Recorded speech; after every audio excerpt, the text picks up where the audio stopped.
thank you so much for joining us on All Angles. I'm Dion Jacksmiller. So, every Jamaican have a bad road story. I lie? My car lick a pothole one night in Crossroads, right? Instant flat tire, in the night in Crossroads. And I'm going to go out on a limb and say if I go right around the studio and ask every one of my crew members here, as well as the guests in studio, I'm going to bet that every single person in here has a bad road story. That's why we're spending this program talking about roads and road repairs. And in studio with me, Minister with responsibility for works and therefore roads, Robert Morgan. You have a bad road story, not true? I have a lot. As well as the opposition spokesperson on transport, Mikhail Phillips, who I'm sure also has bad road stories, right? Quite a bit. All right, and I'll probably ask each of them to share one, but first, production assistant Kion White went to take a closer look at some roads that residents have been complaining about.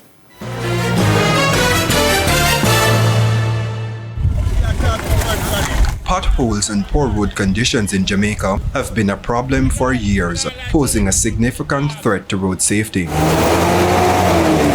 Commuters face daily hazards from damaged vehicles to life-threatening accidents. A problem by damage, amount of time we change parts for car. I swear, I change about 2 times I change ball joint, I change mode. We can't go up no more to this accident and get tired of it now. Down at the other side, I only mall alone. Each time the rain fall and wash out them, the road get bad. When you drive, go down there, so you have to think twice. 55,000. You see me? This taxi operator says he will have to find $56,000 to repair his car. As I tell you, say, I put on my front end pass, okay, and from the road dig up, I suck up now, everything gone. So I have to put on a new set, which just go to the lineman stand and get them and go to the auto place and get the cars and everything. So in comparison to Collie Smith Drive, Oakland Crescent is much worse. We tried to drive through the community, but this is as far as we could go. I spoke with Bill, a resident, and he told me that when it rains, it resembles a riverbed. The road conditions stay very bad because even when you're walking, it's dangerous, more worse when you drive. Because a long time the road stay this way, everybody come. Instead of better, it worse. Because the little concrete we see is a little man that come with a mixer and drop off a little concrete. You see that him spread good in the road. Because there is no one else there to spread it. I'm have to drop it. I want little man that come and help with a little shovel. I'm have to go with the rest. Because there is nobody else there to help. Denise Smith has been living in Oakland Crescent for the past 4 years. People have to be taking the sidewalk, going to, from work. When the rain falls, it's very bad. We have persons on the top part of the road can come in certain time when the rain falls. We have shop, furniture shop, and person can get in a sale. When you want a little turn off, you come in from the shopping anywhere that you needed to get a turn off, taxi man don't want to come down there because they said the road is bad. Reporting from Collie Smith Drive in Kingston, I'm Kion White for All Angles. Boy, it seems like there's a point at which a road stops being called a road, because I don't know what was that we were seeing. Thank you both so much for coming in, and of course it's against the background of the big $40 billion program that the Prime Minister is saying he's hoping will be starting this month, the Spark program. But first I do have to ask each of you seriously for a bad road story. Not kidding. Tell me something that illustrates that you understand what people are talking about when they complain. So they planted bananas in a pothole in front of my office recently. In front of your office? Yes, wow. In Chapeltown. Because what happened is the rains came and there's a road called Trafalgar Hill that there's a spring. So it has a high water table. So because we have heavy trucks, it started deteriorating, and the residents were not happy with it. So they decided to plant a banana tree. Well, 2 banana trees and video it and put it on their Dream and all these social media sites, to the excitement of many Jamaica. I can imagine. And what was your response? Well, I spoke to the NWA. We were able to mobilize some contractors. We couldn't fix it because of the rains, so they were able to do some temporary remedial work, digging out the soft spots and putting some sand in it until the rains finished.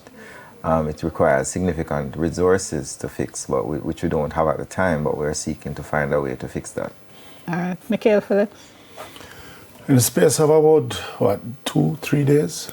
I mean, two teachers heading out early from the deep interior of my constituency heading to school, burst attire in the middle of nowhere. Yeah? That road that I called the minister about last week when I had a demonstration in my own constituency, from Mile Gully to, it's the main road that takes you from Mandeville to Balaclava. It's a comfort hall area, but you have a section where is reserved for mining, so there's no housing or anything there. And it was early morning, two women alone driving. And then a couple weeks after that, there was a demonstration on the same roadway.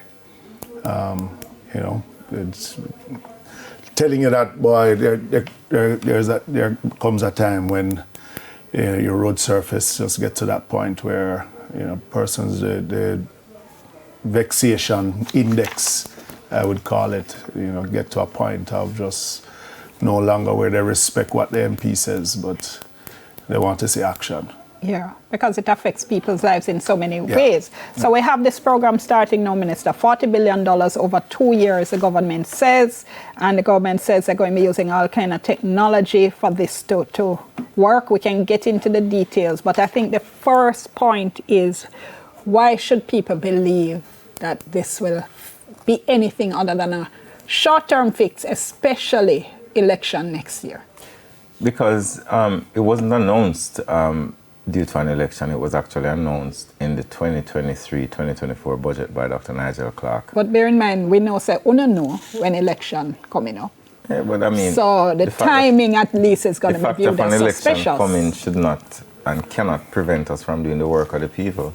And it's a $45 billion project actually, $40 billion for road infrastructure, another $5 billion to replace pipes on the various roads. It's the first program of its kind to deal specifically with community roads, whether it be parish council roads, RADA roads, some orphaned roads. One of the good things about the program is that we were able to now map a large portion of the roads in Jamaica, because we never really had a mapping of all the roads in Jamaica. We're now up to 27,000 kilometers.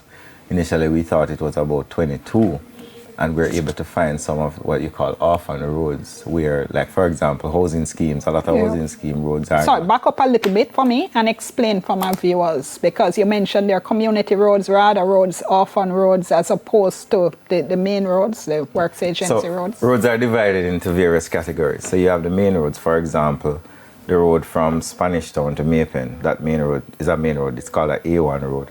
You also have the highways, which is like the north-south, which is essentially controlled by the toll operator, which is a toll road. Then you also have parish council roads, which are roads in communities. So after you come off the main road and you go into communities, let's say a road like Mona, in the housing scheme of Mona, that would be considered a parish council road. But the problem with a lot of these community roads is that a lot of them have not been gazetted and handed over to the parish council. You also have RADA roads, which are farm roads, which are roads that lead into communities that are predominantly farming communities in very rural areas. A lot of them are not necessarily asphalted. Some of them are roads that are paved and rolled and so on. But the roads that are more problematic are what you call orphaned roads. These are roads that belong to nobody. You build a development somewhere 40 years ago, and the developer never applied for it to be handed over, so the residents have this road and nobody takes responsibility for it. So what we have done is we have mapped all of these roads and we have come up with 27,000 kilometers. So we actually have a database of almost every road in Jamaica that is in use or belongs to a community or belongs to the government or the municipal corporation. Okay. So, and the Spark program is going to deal with all categories of roads? All categories.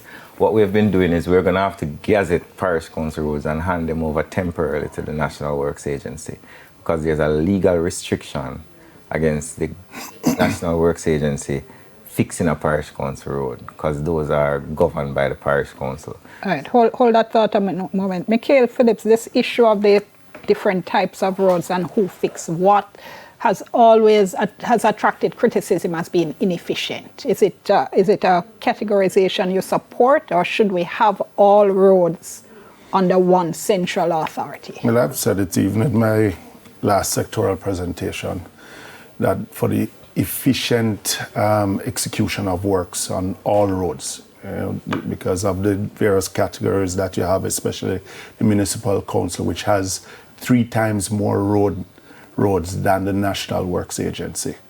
In this 27,000, I mean, there was a figure of 30,000. You are now saying, with all that you have done, which was broken down at 5,000 kilometers of municipal council roads.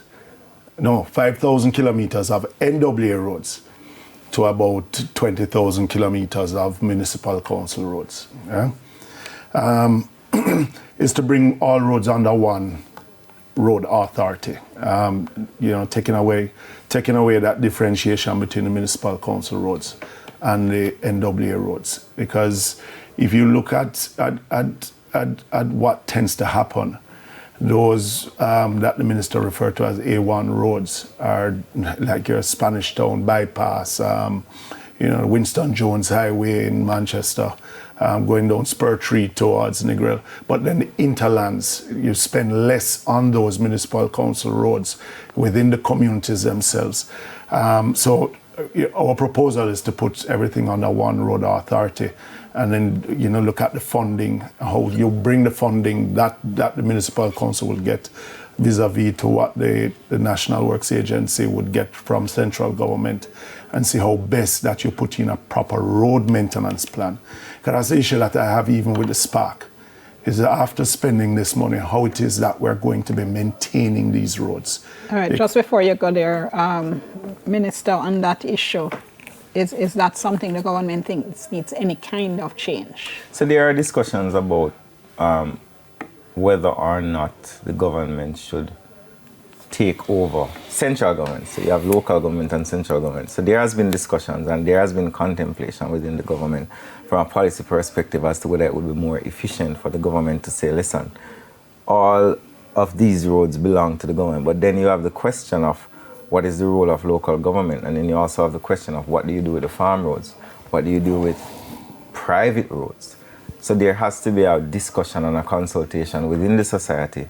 It cannot be just something that we as a government say, well, we're going to take over every road, because there are various interest groups and various stakeholders within the governance ecosystem that have interest in these roads. So for example, parish councils are very protective of their dominion because they are governed under different omnibus legislation, which was entrenched in the Constitution of a few years ago, different from the National Works Agency, which is governed by a different statute.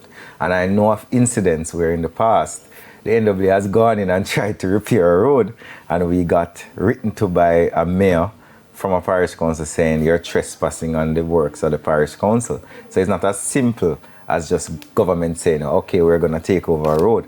Do you think the current system is efficient? Does it work? There are challenges with the current system. I think a lot of the challenges really with the current system is an issue of resources. If it is that the parish councils were able to get more resources, then I think that they would be able to satisfy the demands of municipal roads more efficiently.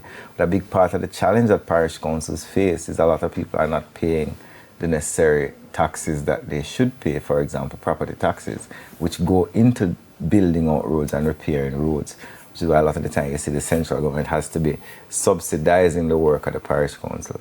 So it's a very complex issue. It's not a straightforward issue, and I think in consultation with the Prime Minister, it is something that we're thinking about.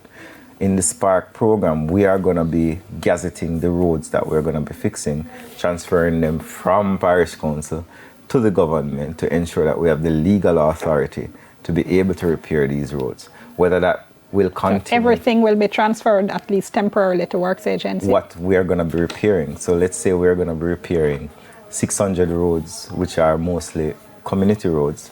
We're going to have to transfer those to central government in order to repair them, because we wouldn't have the legislative authority to repair a parish council road without gazetting them as being the responsibility of the NWA. Will that be for a temporary basis or? Hold that thought for me. I'll come back to that after the break. We soon come.